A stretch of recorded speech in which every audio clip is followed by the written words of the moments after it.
We're ready for the start. They're off.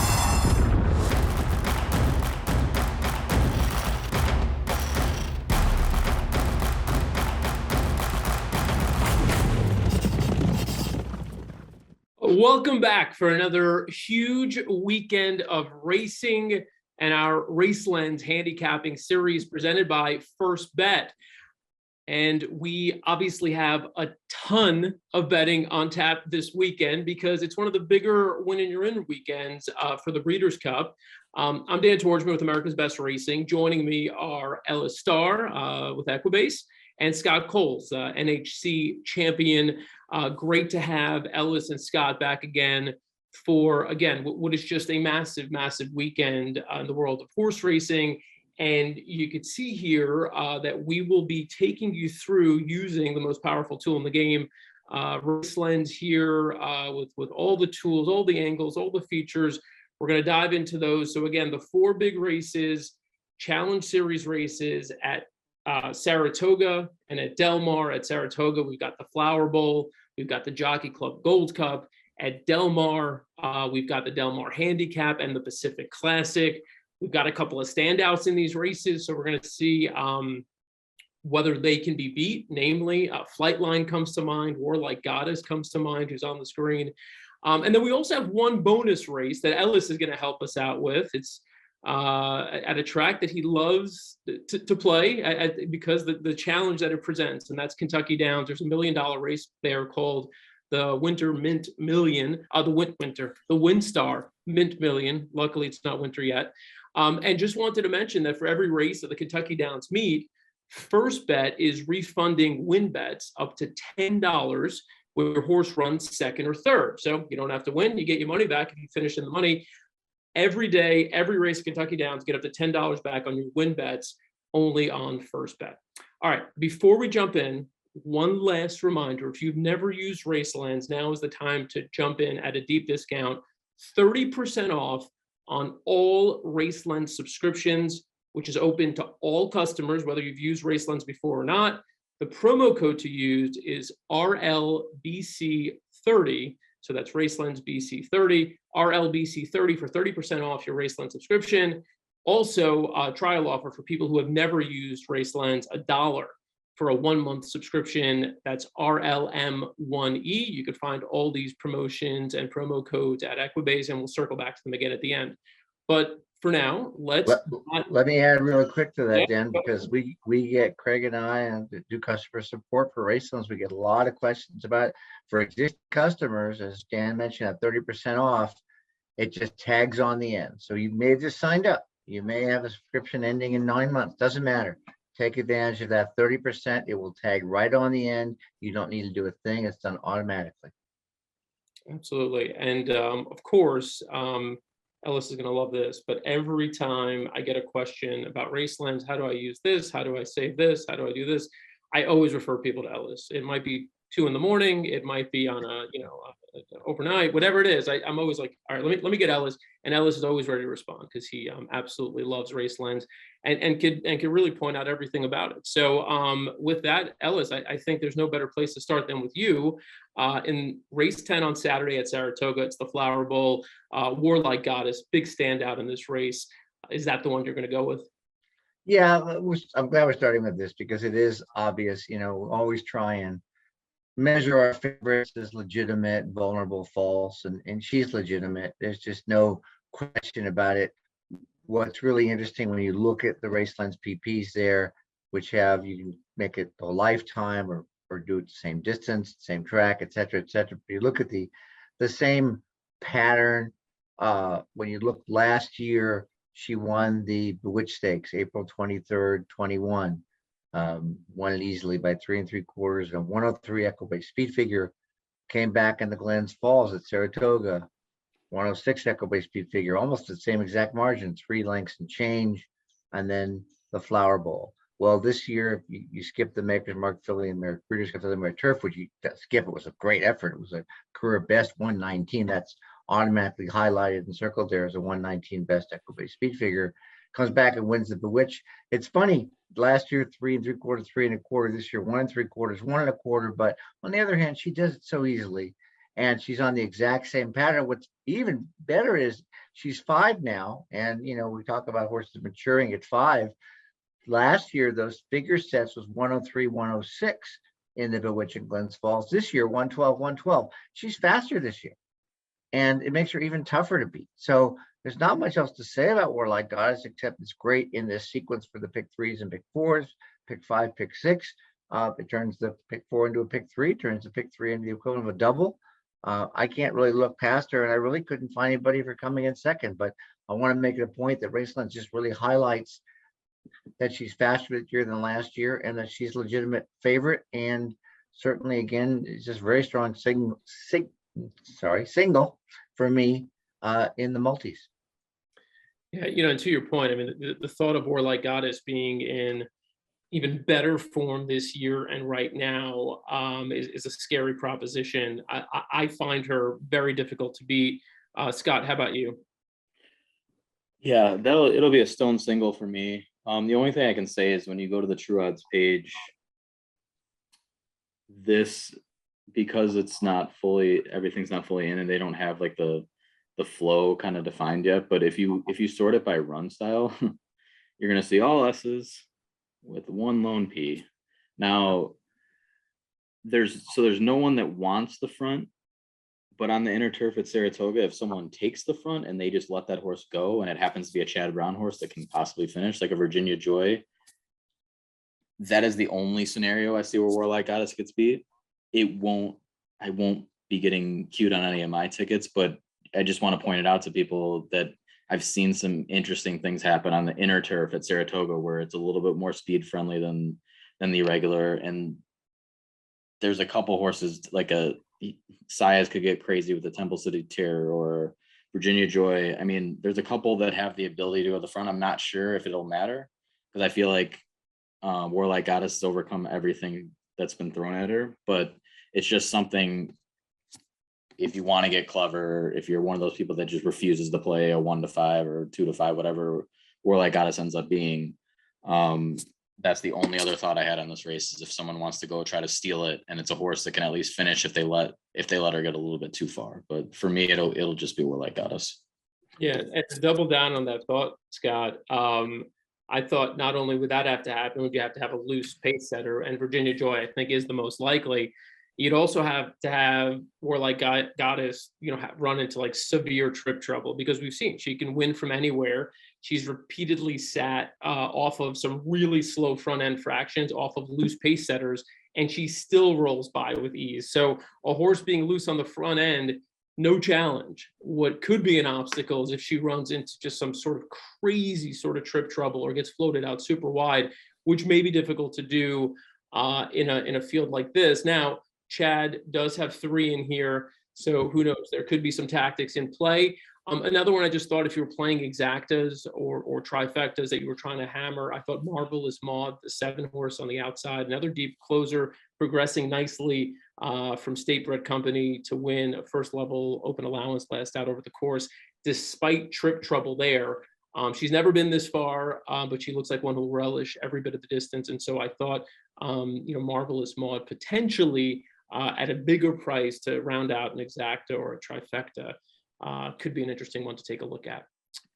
Let's move on to the next, which is race 11, the Jockey Club Gold Cup. Nice field here. Nobody too intimidating. Maybe Olympiad, maybe American Revolution. I mean, those are probably going to be your favorites, but nobody scares me. I'm not like, wow, that horse can't be beat. I think you could go in a couple of different directions. Ellis, let's start with you. Well, so the first thing I noticed here, and I have a feature in Racelands turned on called Merge Scratches. And so you can see down, first of all, when you hover over American Revolution, there's a lot of angles that flash up. One of it is the merge is scratched last race, and it's a negative. This is not for the benefit of ROI or win percentage or everything, but seeing that, it clues me in to go look. So now if you look at when the scratches are merged above the most recent running line, 8, 6, 22, Saratoga, 10, it's the Whitney. Well, gee, why did the American Revolution scratch? Now I can go research stories as to why he scratched. but I can also go look at the race because it's linked just like everything else is linked. When you click on the race, click on the link, it'll take you to the chart. Well, I know why he scratched. He was ducking life is good. It's fairly obvious why he scratched. And that is the key to this. Pletcher scratched him. He's come back to work really well. Let's go back to the PPs and you'll see his most recent workout, 47 and 8/15 best of 109 on the 28th.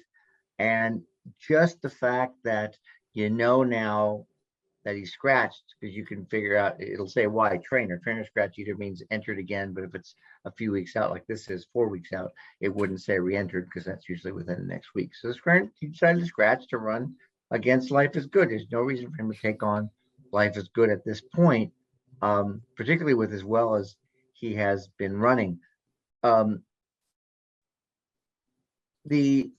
can see his races, by the way, very big race in the Cigar Mile, the Empire Classic, a mile and an eighth. He's never been a mile and a quarter.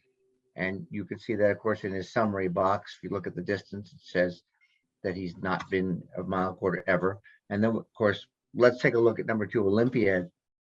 And the same thing, you'll see that he too has never been a mile and a quarter.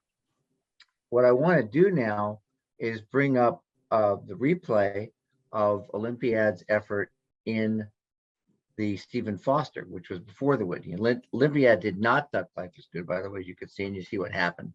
But the replay of the Stephen Foster, and we'll kind of advance it to about the last 3/8 of a mile.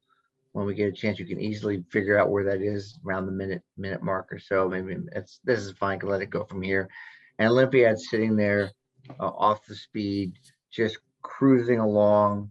And he makes a move, and then American Revolution, who is in the red, he's I think he's 6th right now. He was the 2, he's 4th. Is really going to have, unfortunately, not the response that as Olympiad makes the move again. And really, those are the 2 horses that I see in the race. Let's finish watching this out. Olympiad strong here. You could see he's really not being whipped by Alvarado at the time. He just goes on. And then, of course, he faced Life is Good, and that was kind of the end of it. Now, it could be he didn't like Saratoga, but I think he's going to revert back to this race. And you can see American Revolution is coming, but the margin of 2 1/4 lengths, 2.5 lengths, stayed about the same between the 8th pole and the stretch. So then we'll go back to PPs. Now, again, as I pointed out, neither of these horses has been a mile and a quarter. So Racelands gives us the opportunity to check and see in the sires. And so we're going to take a look, and we can do this on the fly. And we're going to change it to, I think we have one here set up for the specific distance, which is a mile and a quarter. I only wanted a mile and a quarter. And we can sort on the official finish and see, in this case, 1 for 5. Well, that's Haywood's Beach. We'll be talking about Haywood's Beach a little later because he's running in the Del Mar Handicap, but he won a race on May 15th of last year at a mile and a quarter. And you can see Spicetown doesn't have a whole lot of horses a mile and a quarter, but he does have a winner. Now, if we go to Show All, which is good because we also want to look at American Revolution. And Show All lets us look at all the sires. And some of these horses, of course, have gotten a mile and a quarter. So now if we sort again, I don't know if I have a sort on here or not, the Show All, we can just click on the open button, which takes us to the same specific stat for American Revolution for Constitution, and sort on that one just to make it easy. We sort on official finish, and it makes it easy to see what the horse was. And when you sort on official finish, you'll see that it is Tis the Law who won the Travers. That was the funky year of 2020 where the Travers was before the Derby. So again, very limited, only 4 horses by Constitution have run a mile and a quarter. He does have a winner. So I have no concern really about either Olympiad or American Revolution getting a mile and a quarter. And this is how Racelands helps to do that. If I saw, no horses, maybe a couple seconds, I might be a little more concerned that even with limited number of horses or progeny for the sire, that they could get the distance. So I think Olympiad, if you go back to the PPs, you can see that 123 from the Stephen Foster was his best ever. That's circled, and you can change the conditional formatting, but that makes the highlight was his best. American Revolution, go to him real quick. Go to the 5 again, and you'll see his pattern is very solid. 113, 115 last year, and now 107 to 120 this year. So as you expect from a 4-year-old that's getting more physically strong, that he's going to improve as well. I think if they both improve about the same rate, Olympia still beats him, but I'm only using those 2 in terms of it. You know, there's some other good horses in this race. I don't need to show them that much, but Tax, for example, he is 0 for 2 at the distance.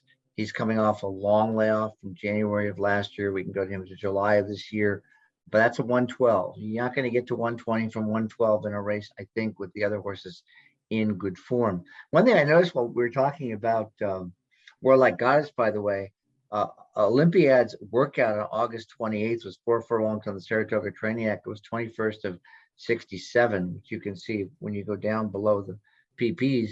Warlike Goddess also worked 4 furlongs on the same day at the same distance. I'm assuming they worked in company, and was 24th of 67. So you've got 2 multiple graded stakes winners working together, the female and the male. So that's another interesting fact. And of course, Belmont, you know, he's been having a tremendous Saratoga meet with almost 30 first or seconds from 95 starters. So that's how I see the Jockey Club Gold Cup. Scott, how do you see it? I have a whole lot to add. So Olympiad, like Ellis pointed out, didn't duck Life is Good. But what happens when you're pressing? When pressing or stalking, more like pressing is your preferred run style, and you're trying to press the likes of Life is Good and Hot Rod Charlie, your race isn't going to look so hot. I mean, just good luck. How are you going to do that? I mean, the horse, it's just insane. I mean, the Life is Good is a freak. There's nothing close to that in here. I think Olympiad reverts back to form. And something else, now we're on the PPs here for Olympiad, and something else that I would point out, I mean, Olympiad took a lot of money. Like, people thought he was like a little bit better than he was in that race against Life is Good. I mean, you're bet down to under 2 to 1 against Life is Good. I mean, there's some talent there. I mean, usually the money comes in for a reason. I just think it looks worse than it is when you're, I mean, Life is Good and Hot Rod Charlie set a pretty fast pace. Life is Good does it so easily, whereas it was a little bit out of Olympiad's range. And I think we kind of saw that, but there's nothing like that in here. I mean, you're going to be pressing Tax and Chest Chief. I mean, it's just it's a little bit different. So I just think he'll be able to relax, be able to get his trip, stay close, but doesn't have to be right up there depending on how many of these go for the front. I think it's awesome that Tax is back racing. I never thought we'd see Tax again, to be honest, when you're off for 500 and some days. I mean, this day and age, I feel like it's just over. They'll try to breed the horse if not, but probably going to be a dead cent, could improve second off 523-day layoff, but I just think Olympiad's a better horse.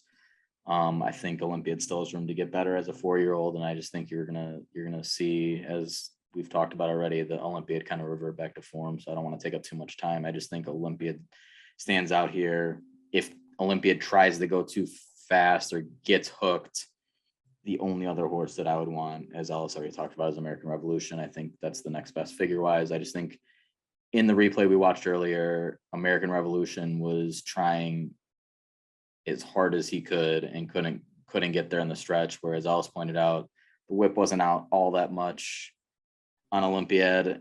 And I feel like Olympiad had the tougher trip, being a little bit closer to that reasonably fast pace. It wasn't crazy fast, but it was fast enough where Olympiad had to work harder earlier than American Revolution did. Whereas if American Revolution was as good with that trip, you'd think it would have been a lot closer or would have gone by at the end. So if they run back to form, I just think Olympiad's a standout here. Yeah, and with the setup in the Foster, I totally agree. My initial, the way I looked at it, I was like, you know, I would have liked to have seen a little bit more from American Revolution.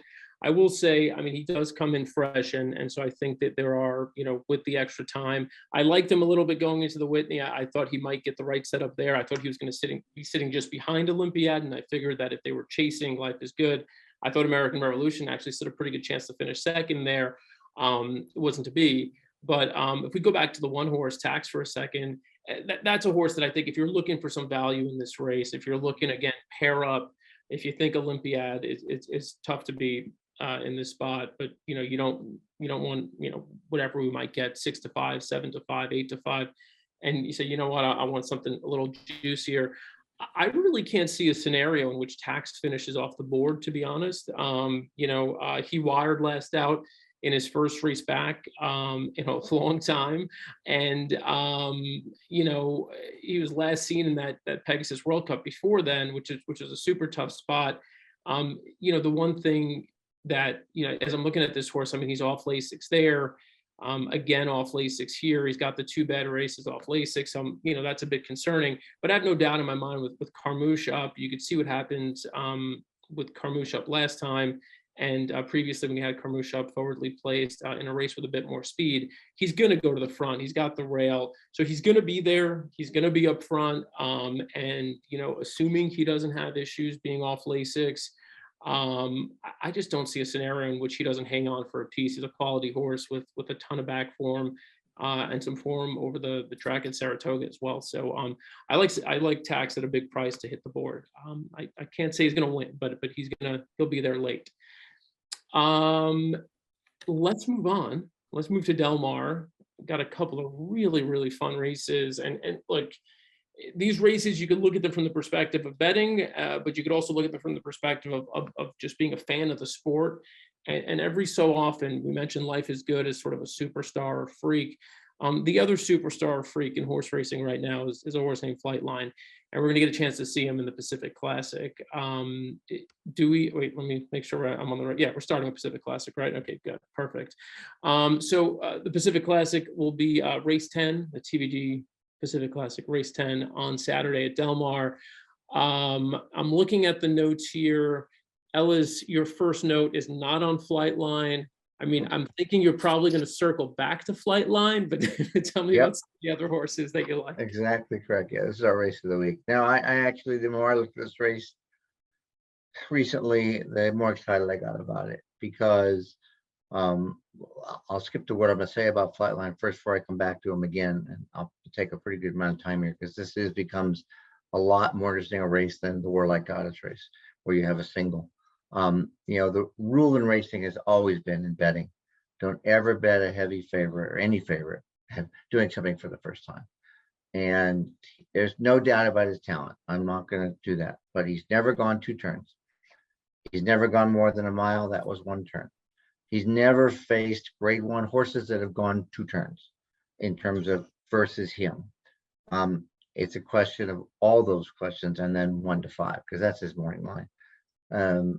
So I want to start with Royal Ship, and I want to look at first the video of the last race, the San Diego. And I do want to play the whole thing, because this, you think first of all about Dick Mandela, Hall of Fame trainer. I'm gonna talk over the video here, of course.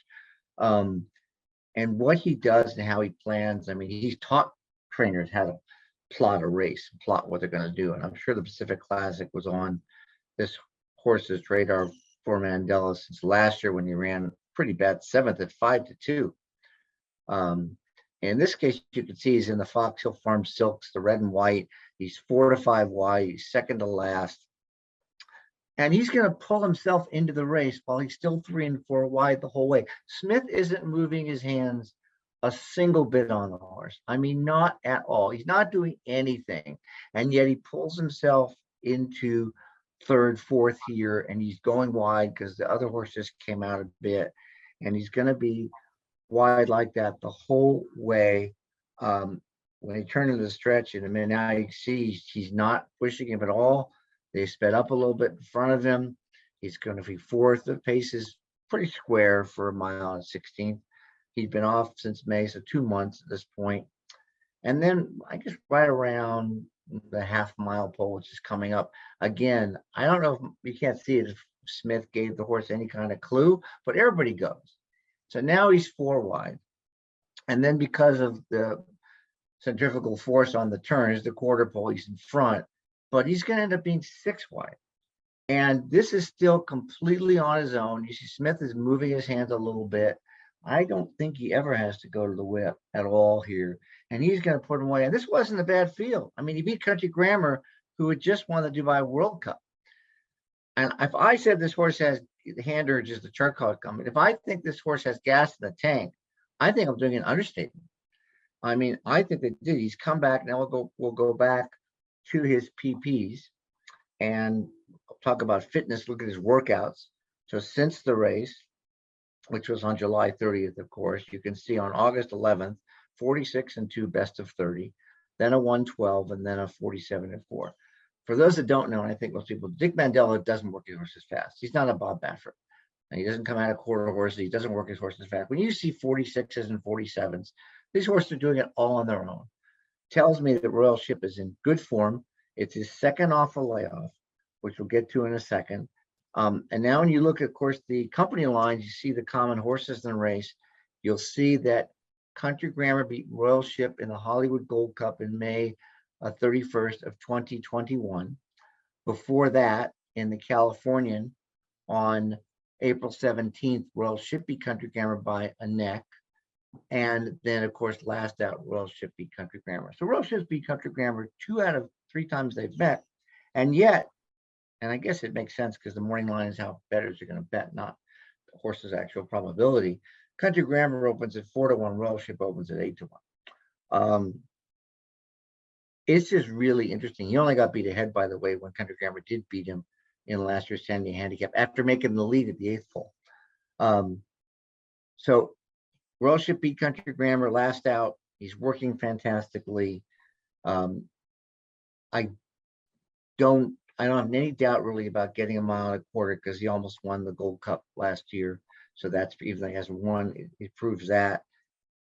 I'm not saying I'm in love with him. I'm in love with the bet at 8-1 is my top pick in the race. Now looking at Country Grammar, you'll see that he just really is 2 races in, and there's an issue there we know about where the Saudi Cup is listed twice.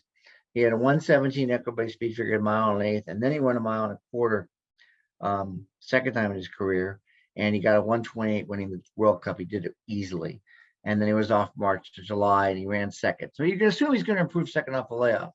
Now, what we can do easily with Racelands is we can go to the trainer, and you can just shift in and go to Baffert and individual research and set it for second off a layoff in dirt routes, which I know we have here, 3 years.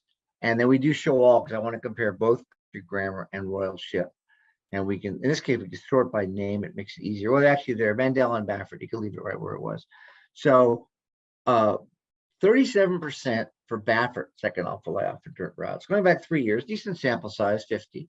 Mandela, only 20, 35%. They got the same win percentage. But look at that difference in ROI. You know Baffert's overbet. Mandela's not overbet. And yet they have almost the same win percent and in the money second off a layoff. So now if you assume both horses are going to improve at the same rate, second off a layoff, and Royal Ship just beat Country Grammar, he beats him again. So that's where I am on that. And now we'll go to Flightline. I know Dan's waiting to hear all the things I have to say, besides the betting part where a favorite it is. Look, again, I said there's no doubt at all about it. Tapit, tremendous. We don't need to show the stat. Tapit, tremendous horses. Essential Quality, Tacitus, Scuba, all graded stakes winners at a mile and a quarter. The horse has tactical speed. He can sit second. He can win.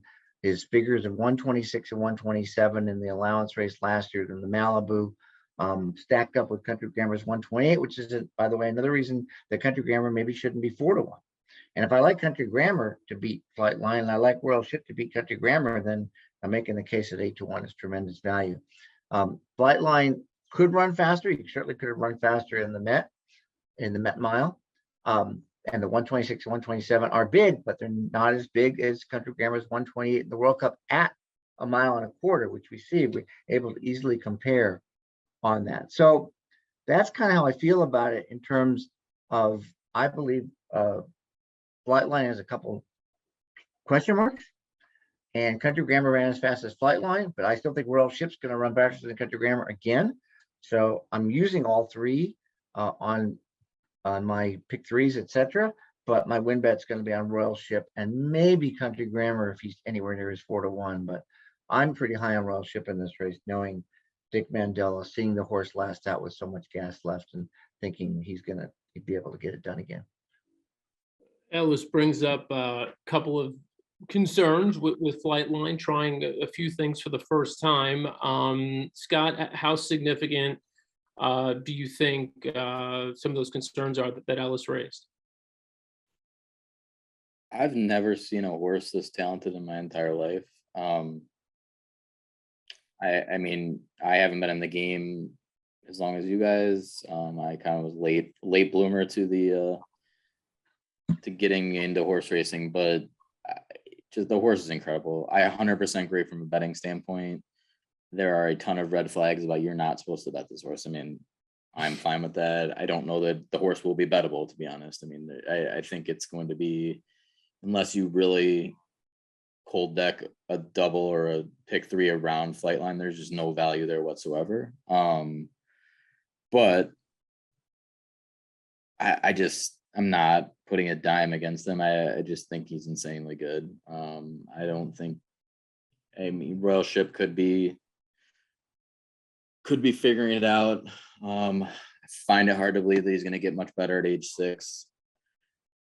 If you go to the True Odds page and how far Flightline is projected to be in front early, you don't need to get the distance if you're going to give a horse that can cruise that fast. Doesn't need to be asked to go that fast. He's going to cruise that fast to the front.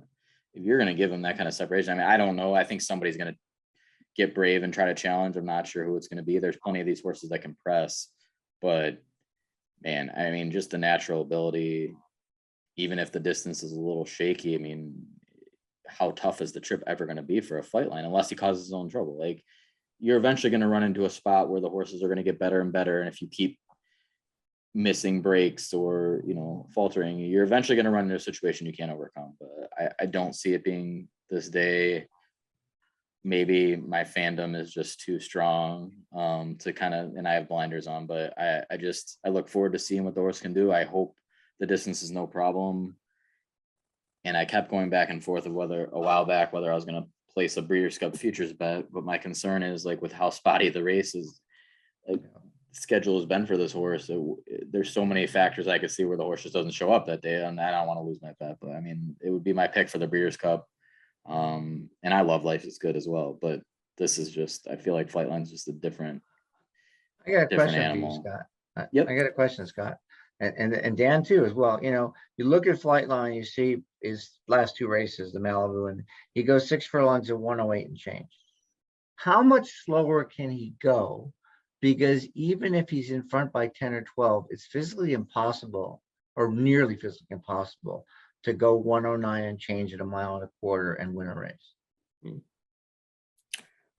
I mean, I think he at least learned a little bit about relaxing in the last race. I would assume the pace was a little bit faster due to the mile. I mean, I understand your concern there. I'm hoping we can slow it down to the 110-ish range, but I mean, yeah, there's a chance. I mean, that you could see, I mean, there's been plenty of experiments gone wrong when you extend, all of a sudden you've only run 1 turn and now you're going all the way up to this, to not just like 1 mile and 16th. We're not like easing our way out there, going all the way to 1 mile and 1/4. You could, it wouldn't like 100% shock me if he's backing up the last, 16th of a mile, but I don't know. There's just too many positives for him and talent wise that I'm not all that worried. I think they've had a plan. And I think Flavian Pratt also coming out to ride the horse. I think he's as good as anybody at getting horses to relax and run to the plan. So we'll see.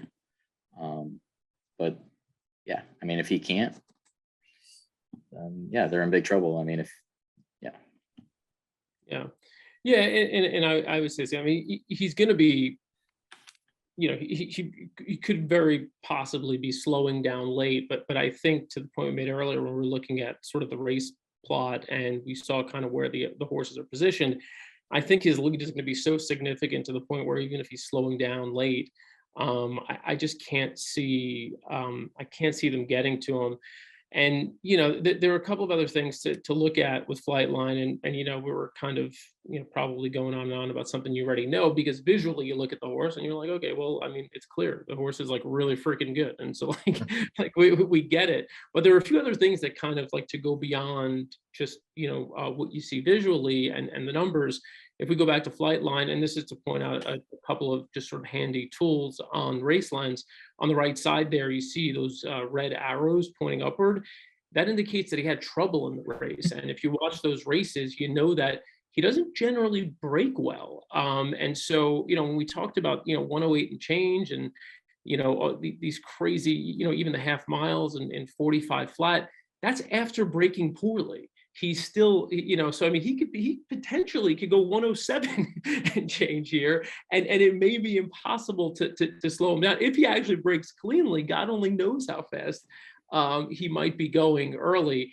But the fact that he's been able to recover in sprints makes you think that even if he breaks slowly here, or if he gets somehow cut off, or somebody tries to go, whatever, that he'll have enough time to recover, certainly at this distance. And so I don't have any concern there. Whereas with a lot of horses, you say, oh, this horse doesn't break well. You have the red trouble indicator race after race. With a horse like Flightline, I don't worry about that as much. But to Ellis's point, the one thing you could say is like, boy, what if he actually breaks cleanly? Like, how fast will he go? Will they be able to settle him down? I think that's a significant question there.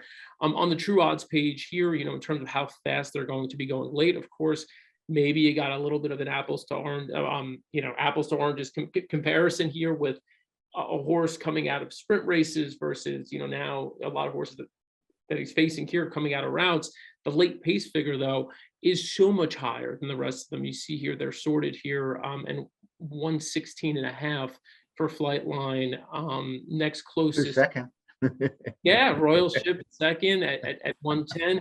And then, you could see, Express Train is not that far off, but then the drop off from there is just dramatic. And so, look, in terms of, late pace, in terms of, how fast we know this horse is going to be going early, they're all up against it. Going back to the main page now, his lone race at Del Mar that you see there in green, you see that 127 when it's highlighted in green there. That means that's the career best Equibase speed figure. So he's run his best race on Equibase speed, based on Equibase speed figures at Del Mar. So now returning to Del Mar, should be comfortable with the track. You don't have those concerns, shipping back, over cross country from Belmont, and his dominant win there in the Met Mile.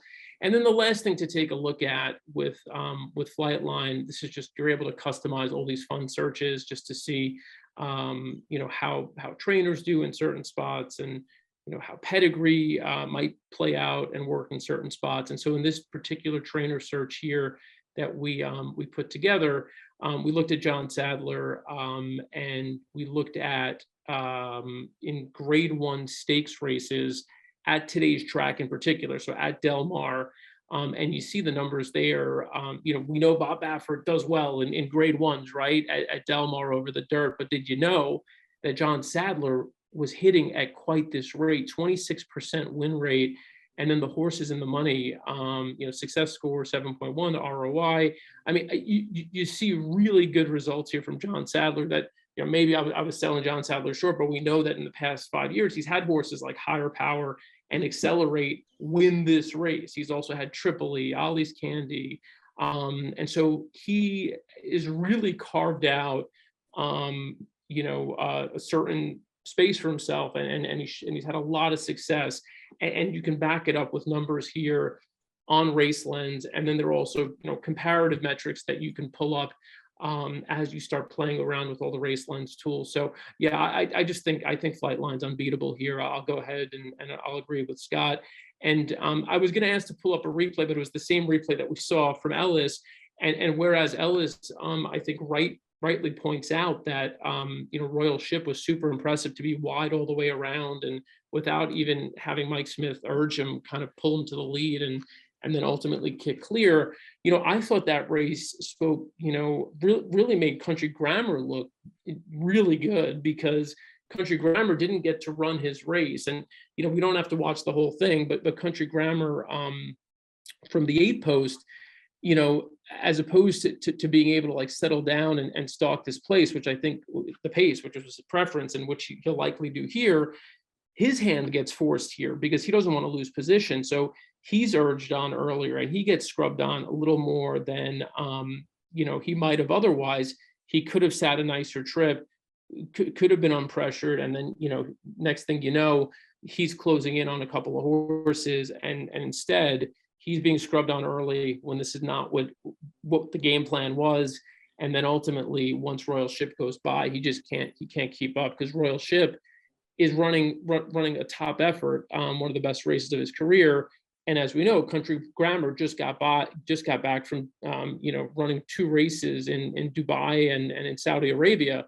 So for his first race back, to be taken out of his game and to have to sort of be used earlier and not as they had planned, I think reflects well upon Country Grammar. And I think that if he gets a better trip here, he's the clear-cut horse who's going to finish second. And maybe, just maybe, if any of those concerns that Ellis brought up about Flightline materialize, maybe Country Grammar can make it close.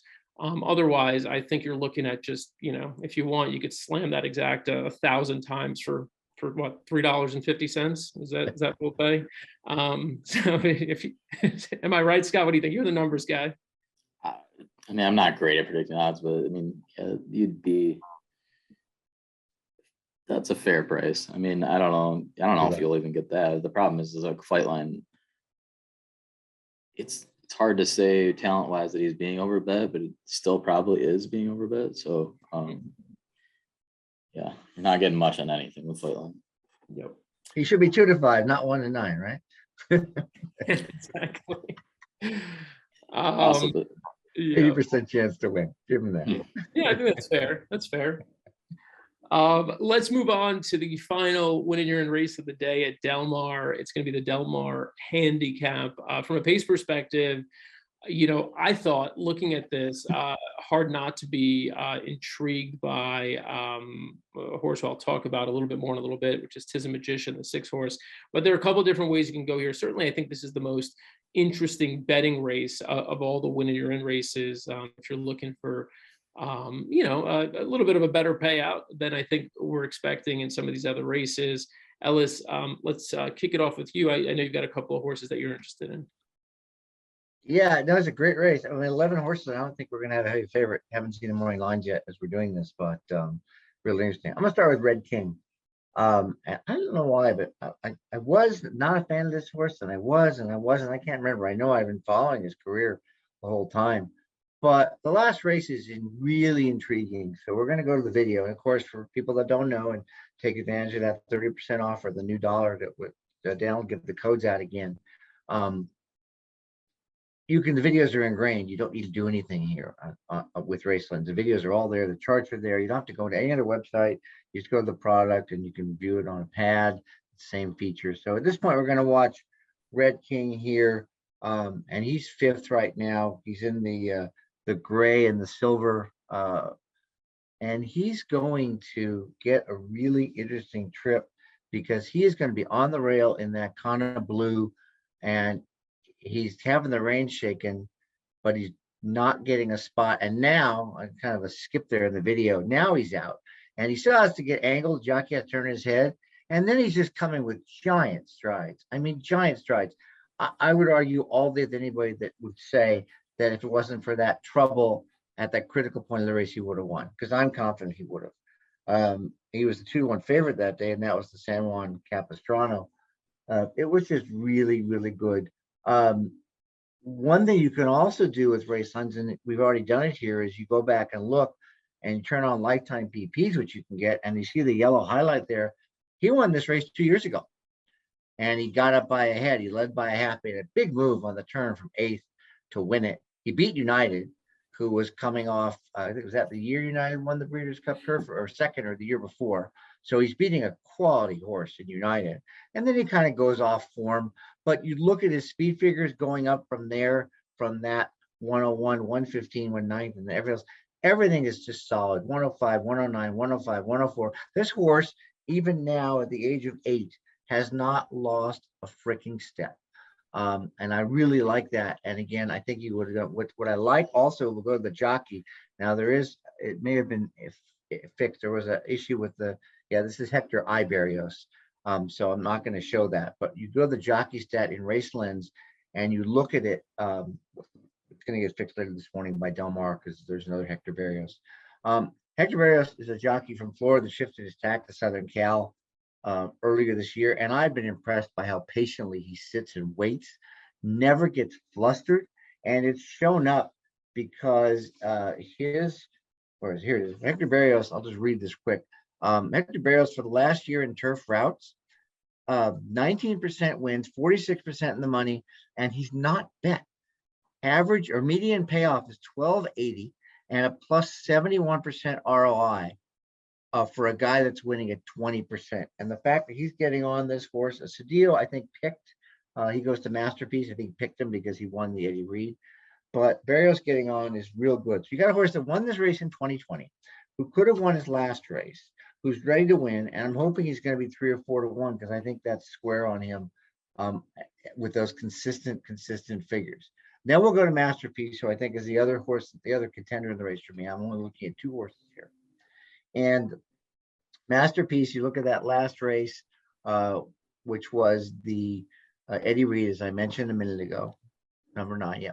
And he wins again with a nice move, 7th to 4th, a 113 career best. So you got a horse for age at 6. You know, we talked about, Scott made a point about my pick Royal Ship in the dirt race in the Pacific Classic that not going to get much faster at 6, but turf horses do. And this kind of proves it. They get better and they run really well. He was second in this race last year. If you go 4 races down to August 21st of last year with a 102. Again, that's right in the range of Red King, who won the race in 2020. And that was also a big race. We can watch the stretch run here. He's going to take it to about the 3/4 pole. Masterpiece is the 10 horse, if I remember correctly. No, not the 10. He's the 6. He's the 3 horse. No, he's not the 3. Sorry, I didn't. The green and white hoops. Help me find him. 7th here. He's coming around. Yeah, he's coming around there. He's the gray. There he is. And so he's 7-8 wide here, and he's going to move from 7th to 4th and get in and really throw those big strides as he did in the Eddie Reed. He keeps coming. I think these 2 horses are going to be coming really, really well in the Del Mar Handicap. I just wait to see the odds to see what they're going to be like. But I think those 2 stand out in my opinion. Yeah, you know, in a race like this, I mean, I think sometimes there's so many, you know, quality, fun horses who have, you know, been knocking around graded stakes ranks. We sometimes forget to, you know, take a look at, you know, pace in a way where, you know, there might be something just kind of just screaming out at you. And I thought right here, this is one of these races where I looked at it up and down. And I'm like, wait, what am I doing? Tism Magician is going to be loose on the lead and is probably going to win this race at 15 to 1 or higher. That's what I came up with. And you know, call me crazy, but here you go in the true odds page here. You could sort by run style. You could see he's the only horse with an E by his name, indicating he's the only horse who always race after race shows early speed. Master of Foxhounds in the race projector is projected to be on the lead, but I think if you take a look at this closely, Tism Magician I think will clearly, and I think the thing is because he's going from dirt to turf, he may not be, you know, showing up there, but realistically Tism Magician is going to probably be 2 or 3 lengths clear, you know, about a 1/4 mile into the race, and I think should be able to settle things down from there. Another one of these trainer searches you could literally customize by distance, exact distance, ballpark distance. And so we had a ballpark distance here in turf races, you know, between a mile and between 1.25 miles and 1.5 miles. This is of course a race at 1 3/8 miles, and specifically looking at graded stakes. For Richard Mandela, and the numbers again, 22% win percentage, some familiar names shortly on that list, 56% in the money.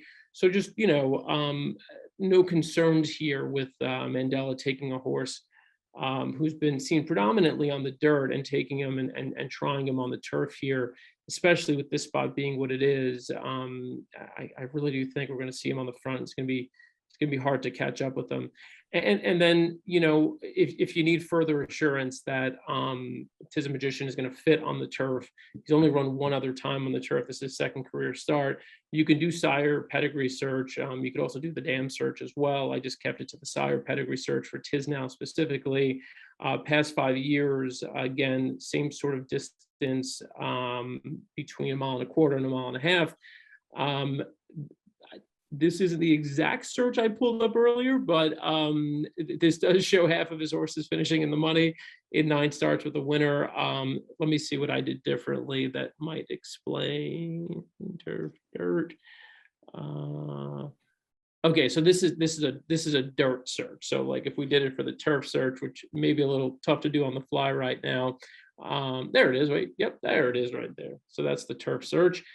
Got a large sample here, 35 starts, 7 wins, half in the money. So, and then if you do show all, like how does that compare to other sires in this race going this distance on the turf? And I believe those are the best numbers for any sire in the race, maybe the second best. Yeah, 20% Tis now, 23% Speightstown on the outside with the 11 horse. Who's the 11 horse? Haywood's Beach.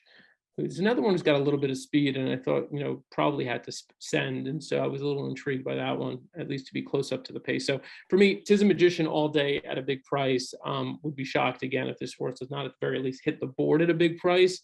And another horse I liked was the 2 horse, Gold Phoenix, 113 Equibase speed figure in the Charlie Whittingham. That's his his lone start at 1.25 miles, which is the longest he's gone prior to this race. So that bodes well. The horse going longer, running his best race on April 30th.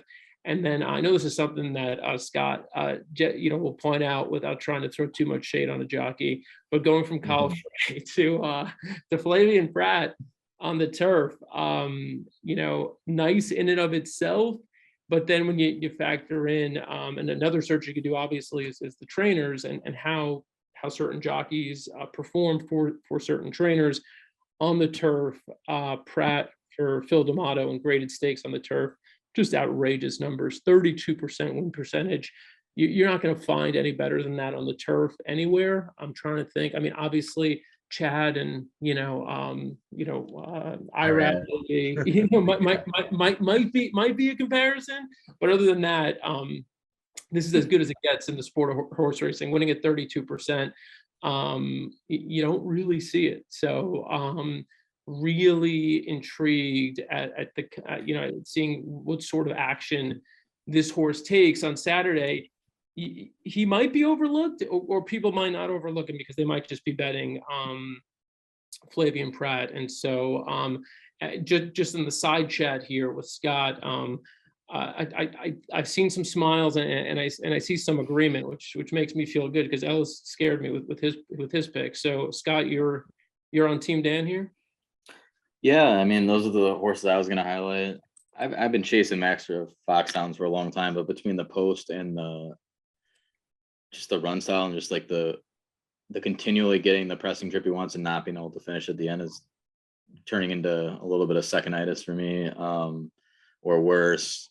So yeah, I kind of landed on, I think Tis a Magician gets overlooked a little bit. I would like to have a conversation with Mike Smith before the race started, just so he doesn't get any Zenyatta ideas and decides Tis a Magician's not a front runner today. Because he sometimes likes to do that, as I've pointed out on several videos before. love the guy still. We'll always love him, but sometimes he gets some wild ideas that the horse is going to close. I also think the first time Tis a Magician ran on the turf was kind of before they figured out that this horse likes to run longer distances, and ran up against a tough group, had a troubled line. And, was it Hit the Road, or it was one of the top horses that he went up against at a flat mile. Not ideal. I mean, they kind of didn't really figure this horse out a little bit later as far as stretching him out a little bit more of the marathon distances. in a race like this, I would hate to have to make the line. It's brutal. I think you could see so many different ways that this could go. I would want to be alive to. I wouldn't feel comfortable unless I was alive to pretty much the all button.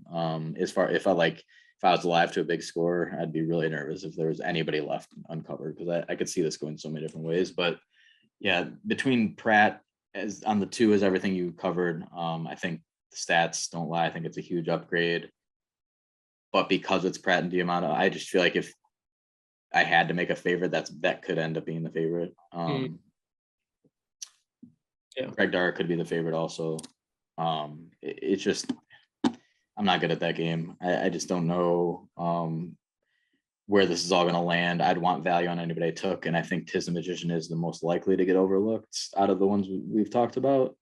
And some of the other horses I like just drew the far outside. I mean, 9, 10, 11. I mean, I could see all those horses, but I just think they get a little bit tougher trips now because of where they drew. So yeah, it's 2-6 for me, but I'm going to be, if I play this race at all, I'm going to be using a lot more than that, I would imagine. Just kind of trying to weight it the best I can once you kind of get a hint in the double pools. And if you really like it, I mean, you're going to have to really love it. Or if you're Ellis, this could be one of the all-time spots for a score, because the double coming out of this is going to be so overbet, flight line to whatever the horse in the last Starr. If you don't think Flightline's going to win, this is the day to attack, because Flightline's going to be massively overbet. And in the double pool, if you like Royal Ship or if you like Country Grammar or any of those horses to a horse, and you have an opinion in the 11th where the race looks kind of wide open on paper, you are going to see some massive double payouts. If you can string up the 10 and the 11 and Flightline is not part of that, you are going to get paid. So that would be my betting advice to anyone who doesn't like Flightline. You're getting me all excited, Scott. Looking at my Country Grammar, Royal Ship to Red King and Masterpiece doubles. I mean, it's gonna be massive, right? Yeah. Hey, can we go to the pace projector real quick? Because you bring a point. I want to point out a great feature in Racelands, because it's interesting, as you say, when you store it on running style, and you see that Tiz Magician's the early, and then Master Foxhound's early presser, but the projector shows Master of Foxhounds. And for folks that want to kind of shortcut their handicapping, I do this a lot. I mean, I'll look at this and see who's early, and then I'll look at the projector. Well, now when I look at the PPs, so I got 6 and 10. So let's go to the PPs. And I know Tiz Magician has all those 1s and sometimes 2s, but mostly 1s, especially his wins, are all 1s at the first and second calls. And then go to Master of Foxhounds, and you'll see also a lot of 1s and 2s. But the projector puts him on top. So this is not saying, and I certainly, if you're going to get a nice price on Tiz Magician for Scott and Dan, I'm all for it. But it does lead for all of us to draw our own conclusion about, well, maybe it's not as cut and dried now, because the projector says one thing, but we know Tiz Magician is. And if Master Foxhounds from that post, because this does start almost on the turn, gets sent a little bit, it might just weaken Tiz Magician. And also look at the 11. By the way, Haywood's Beach, who he came up in that stat earlier of Speightstown. He's the only Speightstown that's ever won at 1.25 miles. Haywood's Beach just pressed in the Cougar, and he beat Tiz Magician that day, by the way, who had the lead. So they could be 1-2 the whole way again, as they were exactly the same in the Cougar, even though that was 3/8 of a mile, or another 1/8 of a mile longer. So I do see it a little different, but I wouldn't have thought it was different if I had not looked at the grid, which Racelands tells you what horses have what style, and the projection, which says, well, maybe it's not cut and dried. It's because it'll be interesting to see if the 10 ends up, on the lead going into the first turn. I think you guys would agree, Tiz Magician, either by strategy, as Scott said, turning an E into a P or an EP, or just by conditions. All of a sudden, Tiz Magician may not get the trip he wants now, even though he did win the Cougar last year after stalking in second. So it's fascinating philosophically. We're not talking about philosophy, we're talking about making money. But philosophically, it's fascinating to see how the race is going to play out, because the race projector is a good tool for saying maybe it's not as cut and dried as you think it might be. Yeah. Scott mentioned how tough it is to make the morning line. If you want to feel bad for any morning line odds maker, feel bad for the guy at Kentucky Downs. I'm assuming the guy. I mean, maybe I shouldn't. I don't know who that person is, but God bless him. God bless him. 14, 15, 16 horses entered every race. You know, I mean, I don't know how they do it, but Yeah. there's a big race on Saturday, and Ellis is gonna be like, "What do you mean? It's me. I'm the odds maker." This is the race, the big one on Saturday, the WinStar Mint Million. And want to remind people, as you're betting Kentucky Downs, every race at Kentucky Downs this meet, first bet is refunding win bets up to $10 when your horse runs second or third, which is a feat in and of itself. If you could pick a horse to finish in the top 3 at Kentucky Downs, you're also doing really well. But if you don't win your win bet up to $10, first bet gives you your money back. Ellis, first of all, tell us who you think would be a good play for that particular bet, the $10 win Oh, bet. absolutely. Yeah, And no, then- I was going to say that this is the perfect setup because you could bet an 8 or 10 to 1 shot, and you shouldn't bet chalk to get your $10 back. Yeah, should yeah, bet that's an what 8, I was 10, gonna say. And then 12. give us maybe like an exacta or a trifecta from there. Absolutely. No, I do like this race quite a bit. I think it's been one of my blogs. We'll start with the 4 Grace Fable, who we got pulled up. And I want to go ahead and bring up that video again in green. Actually, first of all, I'm sorry, can we close the video for a second, Mr. Producer? Thank you. And look at the comment for Grace Fable for that race, which says bumped, steady stretch. And of course, you'll see the should see the triangle there for trouble, which is the reason I want to look at the video. That's why I looked at the video. So now we'll look at the video and we will see this race will go to about the 120 mark, make it easy for us to see the main point of the race. And Gray's Fable is, of course, he's gray, is the 8 horse, I believe 8, if I have to write down his number. And he is going to be, it's on the rail right now in the blue and just got cut off, shifted out, still about 3 back, finds a seam, and look at the way this gelding accelerates. Wow. Just phenomenal on his own again, powering off to win at 10 to 1. Now, he wasn't a slouch. He had made $300,000 before that. He'd won 5 of 19 on the grass before that. The rider, by the way, for those who don't know, is Mikhail Michel, who is a female who has ridden all over the world. I think she's got hundreds, if not 1,000 wins throughout, but she's ridden in 8 or 10 countries. And she decided to summer at Ellis Park, and she's really impressed with her riding skill. I think that was her first stakes win in the U.S., but very talented, very sure of herself on a horse. You see that 111 Equibase speed figure. He also earned it 4 back at a mile at Churchill Downs and a 114 1/4 in the Appleton Stakes.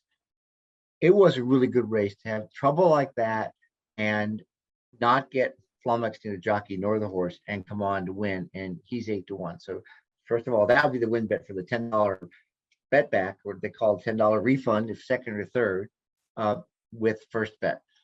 Just very good. Now I want to look real quick at, this is actually a common race that 3 horses have come out of. And so I want to go look now at the 1 Touch Revenge, comes out of the same race. And I guess we could run the video back, but same thing. Touch Revenge makes the lead in that race and gets run down and gets beaten in the neck.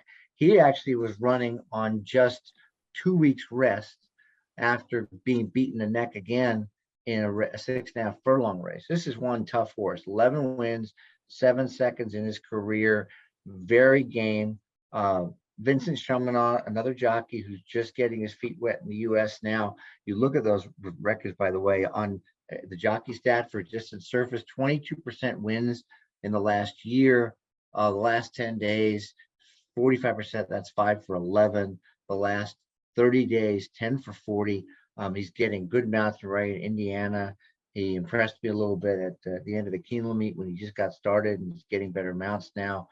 This horse is tough as nails. He's 8 to 1. You could use him for your bet refund at first bet. Also on this great promotion they're having for all the races at Kentucky Down. The last was number 6, Mr. Dumas, coming out of that same race, and he flies home from 10th to 2nd, beating the nose. He still got out finished by Grace Fable, who was ninth at the top, but fifth with about an eighth of a mile to go. Still going strong at the age of 6.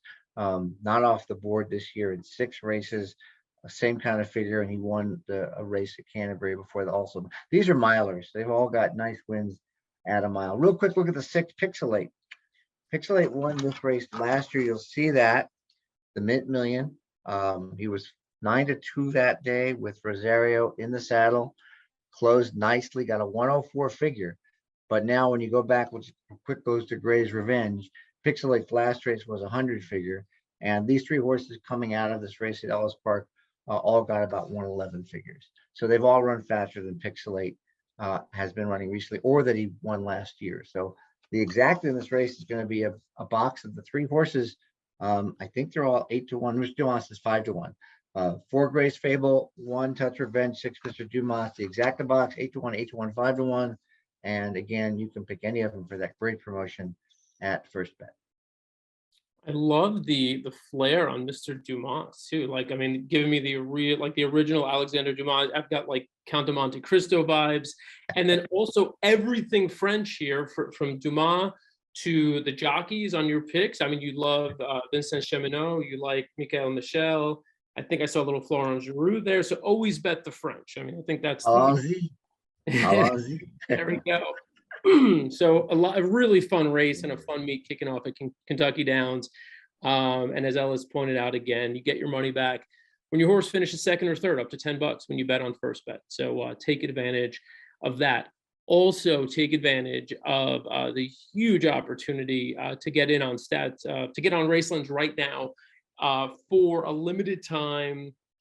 All Raceland subscriptions 30% off, and that's open to you whether you've had Racelands before, whether you have not had Racelands before, whether you're just intrigued now and you're just like, hey, I want to dabble. Promo code RLBC30, and there's also that trial offer if you have never used Racelands, $1 for a month subscription, and that's RLM1E. All of those codes you can find on Equibase as well. And so that'll do it for us. Big weekend ahead. We're excited. We hope you're excited, and we hope you make some money this weekend on Racelands. For Scott Coles, for Ellis Starr, I'm Dan Tordjman. We'll see you next time.